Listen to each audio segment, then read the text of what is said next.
Estudiantes, en esta ocasión vamos a hablar acerca de los elementos de la obligación tributaria. En esta segunda unidad, este es uno de los temas importantes a tratar, que es la obligación tributaria. Los elementos de la obligación tributaria están vinculados justamente a los elementos del tributo, porque si bien es cierto, el tributo se crea mediante la ley y para su aplicación es necesario que contenga estos elementos, para que nazca la obligación tributaria, en los sistemas de determinación que se empleen, lo que se va a hacer es identificar que concurran estos elementos para el nacimiento de la obligación. Entonces, como primer punto, vamos a encontrar el hecho generador o hecho imponible. Existe doctrina que señala que el hecho imponible es el que consta en la ley como presupuesto que tiene que ejecutarse y hacen una distinción respecto del hecho generador, sosteniendo que el hecho generador ya es la ejecución del hecho imponible que está en la ley, que por lo tanto ocasiona que nazca la obligación para una determinada persona. En otras doctrinas, en otras teorías, se toman como sinónimos. Luego están los sujetos, sujeto activo, sujeto pasivo. Es decir, el sujeto activo, la administración tributaria encargada de gestionar el tributo; sujeto pasivo, la persona que realiza el hecho generador, que realiza el hecho imponible, que ejecuta ese hecho generador, provocando para sí mismo el nacimiento de la obligación. Recordemos que en la unidad pasada veíamos que habían dos tipos de sujeto pasivo. El uno era el sujeto pasivo como contribuyente, como titular de la obligación, y el sujeto pasivo como responsable. Encontramos ahí los de representación, como adquirente o sucesor, como agente de retención, como agente de percepción, entre otros. Luego está la base imponible.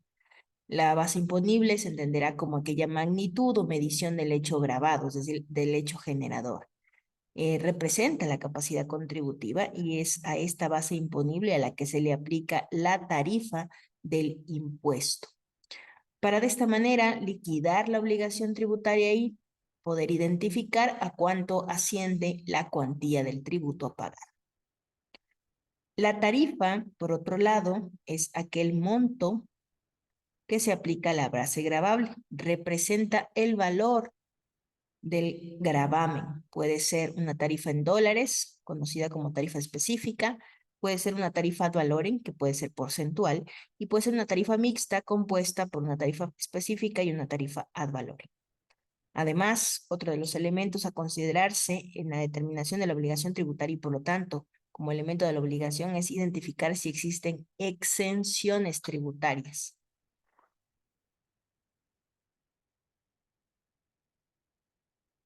Por otro lado, es importante que ahondemos en el hecho generador y sus elementos.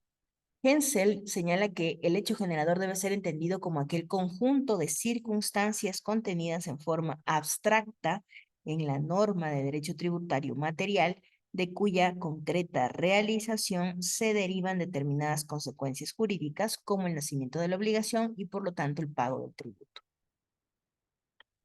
Respecto de la estructura del hecho generador, esto es súper importante.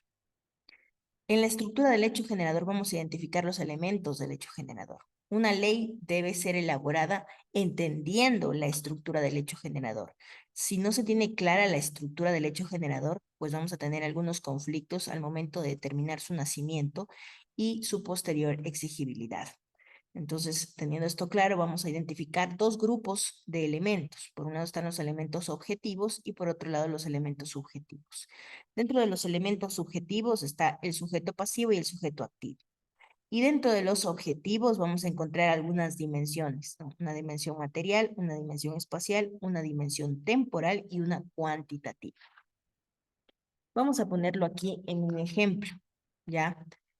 El ejemplo es el siguiente. Mario Casas es un asesor de coaching de equipos que viaja constantemente a realizar asesoría dentro y fuera del Ecuador.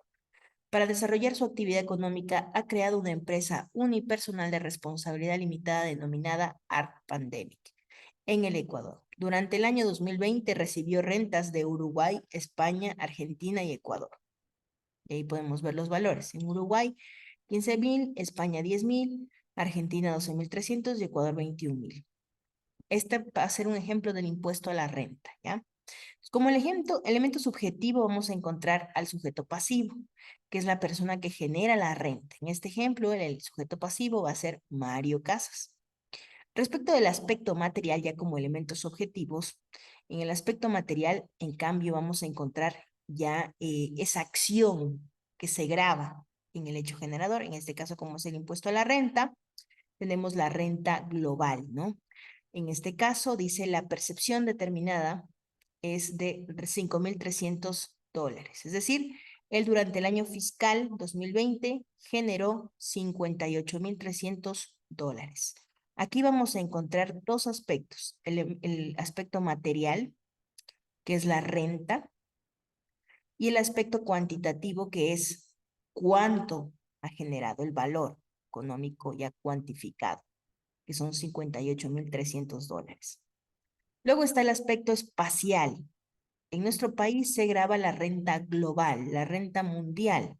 Es decir, que este ciudadano ecuatoriano denominado Mario Casas ha generado a nivel mundial en el Ecuador y otros países $58,300. Entonces, el espacio que se va a considerar para la generación de renta es todo el mundo, siempre y cuando este sea un ciudadano ecuatoriano, atendiendo los criterios de domicilio fiscal. Si tienen dudas sobre esto, por favor, dejarme una consulta para poderles guiar dónde deben revisar lo del domicilio fiscal de personas naturales y personas jurídicas.